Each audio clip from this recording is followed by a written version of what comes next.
പിതാവിനും പുത്രനും പരിശുദ്ധ റൂഹായിക്കും സ്തുതി, ആദ്യം മുതൽ എന്നേക്കും തന്നെ ആമേൻ. ഇന്ന് ഓഗസ്റ്റ് 2 ഞായറാഴ്ച. വിശുദ്ധ മത്തായിയുടെ സുവിശേഷം 18-ാം അധ്യായം 8-9 വാക്യങ്ങൾ. നിന്റെ കൈയോ കാലോ നിനക്കിടർച്ചയായാൽ അതിനെ വെട്ടി എറിഞ്ഞു കളക. 2 കൈയും 2 കാലുമുള്ളവനായി നിത്യാഗ്നിയിൽ വീഴുന്നതിനേക്കാൾ അംഗഹീനനായിട്ടോ മുടന്തനായിട്ടോ ജീവനിൽ കടക്കുന്ന നിനക്ക് നല്ലത്. നിന്റെ കണ്ണ് നിനക്കിടർച്ചയായാൽ അതിനെ ചൂന്നെഴുന്ന് എറിഞ്ഞു കളക. 2 കണ്ണുള്ളവനായി അഗ്നിനരകത്തിൽ വീഴുന്നതിനേക്കാൾ ഒറ്റക്കണ്ണനായി ജീവനിൽ കടക്കുന്നത് നിനക്ക് നന്ന്.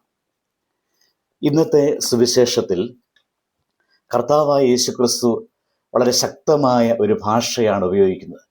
കൈ വെട്ടിക്കളയുക, കണ്ണ് ചൂഴ്ന്നു കളയുക. ഇത് ശരീരത്തെ മുറിപ്പെടുത്താനുള്ള ആഹ്വാനമല്ല, നമ്മുടെ ആത്മാവിനെ ദൈവത്തിൽ നിന്ന് അകറ്റുന്ന ഏത് ശീലവും ബന്ധവും ചിന്തയും ആഗ്രഹവും ഉപേക്ഷിക്കാനുള്ള വിളിയാണ്. ലോകം നമ്മെ പഠിപ്പിക്കുന്നത് അല്പം വിട്ടുവീഴ്ച ചെയ്താൽ പ്രശ്നമില്ല. എന്നാൽ യേശുക്രിസ്തു പഠിപ്പിക്കുന്നത് ത്യാഗം ചെയ്താലേ വിശുദ്ധി ലഭിക്കൂ എന്നാണ്. വിശുദ്ധി എന്നത് എളുപ്പവഴിയുടെ ഫലമല്ല, കുരിശിന്റെ വഴിയിലൂടെ ലഭിക്കുന്ന കിരീടമാണ്. ആത്മീയ ജീവിതത്തിൽ പലപ്പോഴും നമുക്ക് 2 വഴികൾ മുന്നിലുണ്ടാകും. ഒന്നാമത്തേത്, മനസ്സിന് ഇഷ്ടമുള്ളതെല്ലാം ചെയ്തുകൊണ്ട് ദൈവത്തെയും ലോകത്തെയും ഒരുപോലെ സന്തോഷിപ്പിക്കുവാൻ ശ്രമിക്കുന്ന വിട്ടുവീഴ്ചയുടെ വഴി. രണ്ടാമത്തേത്, ദൈവത്തെ പ്രസാദിപ്പിക്കാൻ സ്വന്തം ആഗ്രഹങ്ങളെ പോലും ത്യജിക്കുന്ന വിശുദ്ധിയുടെ വഴി. ഒരു ശില്പി മനോഹരമായ പ്രതിമ ഉണ്ടാക്കണമെങ്കിൽ കല്ലിൽ നിന്ന് ആവശ്യമില്ലാത്ത ഭാഗങ്ങൾ ചെത്തിക്കളയേണ്ടതുണ്ടല്ലോ. അതുപോലെ ദൈവം നമ്മുടെ ജീവിതത്തെ മനോഹരമായ വിശുദ്ധിയുടെ പ്രതിമയാക്കാൻ ആഗ്രഹിക്കുമ്പോൾ നമ്മിലും ചെത്തിക്കളയേണ്ട ചില കാര്യങ്ങളുണ്ട്. അഹങ്കാരം, അസൂയ, ക്ഷമിക്കാത്ത മനസ്സ്, പാപകരമായ ശീലങ്ങൾ, ആത്മീയ മന്ദത, അങ്ങനെ പല അനാവശ്യ ആസക്തികൾ. ചിലപ്പോൾ വിശുദ്ധിക്ക് വേണ്ടി നാം ത്യജിക്കേണ്ടതായിട്ട് വരും. തെറ്റായ സൗഹൃദങ്ങൾ, പാപകരങ്ങളായ ശീലങ്ങൾ, സമയം നശിപ്പിക്കുന്ന വിനോദം, അഹങ്കാരത്തോടെ പറയാൻ തോന്നുന്ന വാക്ക്, പ്രതികാരം ചെയ്യാനുള്ള ചിന്ത. ഈ ത്യാഗങ്ങൾ നഷ്ടങ്ങളല്ല, നിത്യജീവിതത്തിലേക്കുള്ളതായ നിക്ഷേപങ്ങളാണ്. സഭാപിതാക്കന്മാർ പഠിപ്പിക്കുന്നത് ത്യാഗമില്ലാതെ വിശുദ്ധിയില്ല, കുരിശില്ലാതെ ഉയർപ്പില്ല എന്ന്.